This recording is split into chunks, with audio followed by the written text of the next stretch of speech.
നടക്കുക ഒരുത്തി പ്രീതായപ്പണിക്കൽ എന്ന് പറയുന്നത് വേണ്ടിയവള് നടക്കുക ഒരുത്തനെ കൊണ്ടേച്ചിങ്ങനെ നടക്കുക നമ്മളെ പുറകിൽ നടക്കുക ഇപ്പൊ അവളിങ്ങനെ നടക്കുക. നാട്ടുകാർക്കെല്ലാം അറിയാതെ അവൾ കെട്ടിത്തൂക്കി കൊന്നതാണ്. ഇതുപോലെ ഫിനാൻഷ്യൽ ക്രൈസിസ് കഥയുണ്ടാക്കി. ഇവരെ ഇതുപോലെ ഉണ്ടാക്കുകയായിരുന്നു ഫിനാൻഷ്യൽ ക്രൈസിസ് കഥകള്. സുബ്രഹ്മണ്യൻ എന്ന് പറയുന്നത് നമ്മളെ കുറിച്ച് അപ്പൊ തുണി ഉരിഞ്ഞ് കാണിക്കുക, തുണി ഉരിഞ്ഞ് പിടിച്ചോണ്ട് നിൽക്കുക അവന്റെ ജോലി, തുണി ഉരിഞ്ഞ് അവന്റെ എല്ലാം കാണിച്ചോണ്ട് നിൽക്കുക അവന്റെ ജോലി. അല്ലെങ്കിൽ അവന്റെ വിചാരം പെണ്ണുങ്ങളെല്ലാം ചെല്ലുമെന്ന് അവന്റെ അടുക്കലോട്ട് തുണി ഉരിഞ്ഞ് അവന്റെ എല്ലാം കാണിക്കുന്നുണ്ട്. ഇതാ നടക്കുന്ന എടുത്ത് വെച്ചിട്ടുണ്ട് നമ്മള്, ചുമ്മാ അല്ല പറയുന്നത്, യൂട്യൂബില് അപ്ലോഡ് ഉണ്ട്.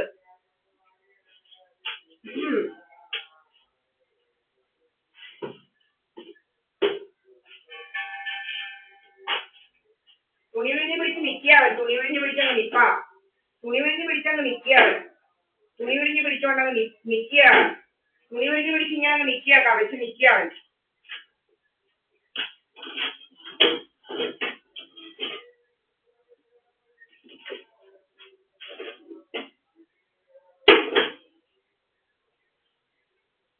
പ്രീതായപ്പണിക്കറിന് എല്ലാം കൂടെ ഒന്ന് വേണമെന്ന്, എന്നെ എന്റെ കൊച്ചിനെ കൊന്നിട്ട് എങ്ങനെയെങ്കിലും പ്രീതായപ്പണിക്കറിന് ഇതൊന്ന് അടിക്കണം. നമ്മളെ അതുകൊണ്ട് ഇവരൊക്കെ എന്റെ അമ്മയെന്ന് പറയുന്നതൊക്കെ നല്ലതൊന്നുമല്ല. ഇവിടെ ജോസ്കോയിലോട്ട് ചെന്ന് ഇരിക്കാൻ പറയും. അവൻ ജോസ്കോയിൽ ചെന്നിരിക്കുമ്പോ ഇവര് ചെന്ന് ഇരിക്കും. അപ്പൊ എന്നോട് പറയുന്നതാണ്, നിന്റെ അമ്മ അവിടെ അഡ്മിറ്റ് ആയി കിടക്കുന്നു, വാ എന്ന് പറഞ്ഞ് നമ്മളെ അവിടെ വിളിച്ചോണ്ട് പോവുക. നമ്മളെ 18 ദിവസമൊക്കെ മയക്കിയിരുന്നത്.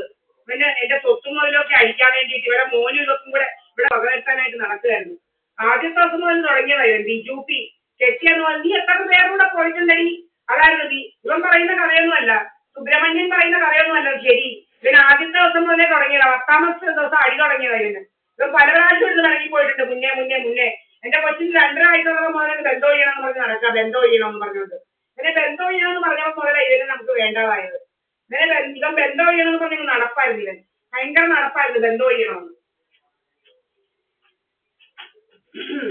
സത്യാവസ്ഥകളൊക്കെ ഒത്തിരി ഉണ്ട്. ബന്ധം ചെയ്യണമെന്ന് പറഞ്ഞ് നടപ്പായിരുന്നു ഇവൻ. അത് കഴിഞ്ഞാൽ 2017 ഓഗസ്റ്റ് 28 ചെല്ലമുരളി മരിക്കുന്നത്, എന്ന് വെച്ച് കഴിഞ്ഞാൽ കൊല്ലുന്നത് പ്രീതായപ്പണിക്കറിന്റെ. അത് കഴിഞ്ഞും ബിജുപിയുടെ അമ്മയും ഒരു അനിയനും കൂടെ വന്ന്, അതുവരെ രത്നമ്മ വീക്കായിരുന്നു, അവിടെ വന്ന് നിന്ന് എന്നോട് കുത്തിയായിരുന്നു ഇതുപോലെ. ഒരാളത്ര റെഡിയൊന്നുമല്ല, എന്റെ അമ്മയാണെന്നൊക്കെ പറയുന്നുണ്ട്. അവർ ഇവിടെ വന്ന ഇതുപോലെ കുത്തികളായിരുന്നു ഇവര്. അതെല്ലാം കഴിഞ്ഞ് നമ്മളോട് അവരെ പറഞ്ഞു വിട്ടു. അപ്പൊ പിന്നെ കുത്തി പിടിക്കാൻ ആരും ഇല്ലാതായപ്പം ഇവരെ വരുത്തി കുത്തി പിടിക്കാനായിട്ട്. ശാന്തയും അവരുടെ ഇളയ മോനും കൂടെ വന്നു കുത്തി പിടിക്കാനായിട്ട്. അങ്ങനെ അങ്ങ് വൃത്തിയായി ദിവസവും. ശാന്ത എന്ന് പറഞ്ഞാൽ ഇവന്റെ അമ്മ, ബിജുപിയുടെ അമ്മയും ഇവനും കൂടെ അങ്ങ് വൃത്തിയായിരുന്നു നമ്മളോട്. ഇവന് 3 എണ്ണം കൂടെ കുസ്തിയായാ പിന്നെ നമ്മൾ ഈ പോകുന്നത് അവിടുന്ന്. അങ്ങനെ അവിടെ ഇനി പോരുമായിരുന്നു. എന്ന് വെച്ച് കഴിഞ്ഞാൽ കുസ്തിയായെന്ന് വെച്ചാൽ നമ്മളെ ഇനി അടുത്തത് ചെല്ലമുരളിയെ എല്ലാം റെഡിയാക്കി കഴിഞ്ഞ് ഇപ്പൊ എന്നെ റെഡിയാക്കാനായിരുന്നു നമ്മമാരുടെ വിചാരങ്ങളെല്ലാം. അതിനാണ് നമ്മളെ പലപ്പോഴും ഇങ്ങനെ ഹോസ്പിറ്റലില് ഇങ്ങനെ പല കള്ളക്കഥകളാണ്. നമ്മൾ കള്ളു കുടിക്കുന്നു. നമ്മുടെ ഫോണിലുണ്ട് നമ്മൾ ഉപയോഗിക്കുന്ന എവിടെയൊക്കെയാണ് നമ്മുടെ കാശ് പോകുന്നതെന്നല്ല, നമ്മൾ എവിടെയാണ് കാശ് ഇതാക്കുന്നത്, കാശ് എന്തോ വാങ്ങിക്കുന്നതെന്നെല്ലാം തെളിവുണ്ട്, തെളിവ് സഹിതമുണ്ട്. ചുമ്മാരി ഇങ്ങനെ കഥയുണ്ടാക്കുക. കള്ളു കുടിക്കുന്നവർ അവനുണ്ട്. സുബ്രഹ്മണ്യൻ 40 വട്ടം പോയി, അതിനൊരു കുഴപ്പമില്ല. നമ്മളെയാണ് ആദ്യത്തെ പ്രാവശ്യം ഇതുപോലെ കഥയുണ്ടാക്കി. ഇവിടെ ഒരു അടുത്തുള്ളവരുണ്ടെന്ന് പറഞ്ഞുകൊണ്ട് കഥയുണ്ടാക്കി, അവന്റെ കൂടെ ആണെന്ന് പറഞ്ഞുകൊണ്ടാ കഥയുണ്ടാക്കിയേച്ച് നമ്മളെ പിടിച്ചുകൊണ്ടിട്ടത്. ഇതൊക്കെയാണോ കഥകള്? ഇതൊക്കെയാണോ?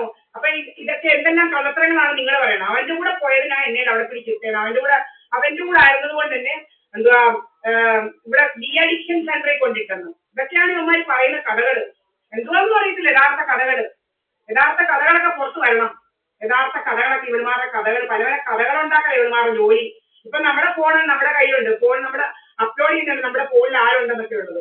ഇവന്മാരിങ്ങനെ അങ്ങ് അങ്ങ് കള്ളക്കഥകൾ ഉണ്ടാക്കും, നമ്മൾ ആരോടൊക്കെയോ സംസാരിക്കുന്ന എന്തൊക്കെയോ ഇതാണ്, നമുക്കാരും അറിയത്തില്ല ഓരവനെ.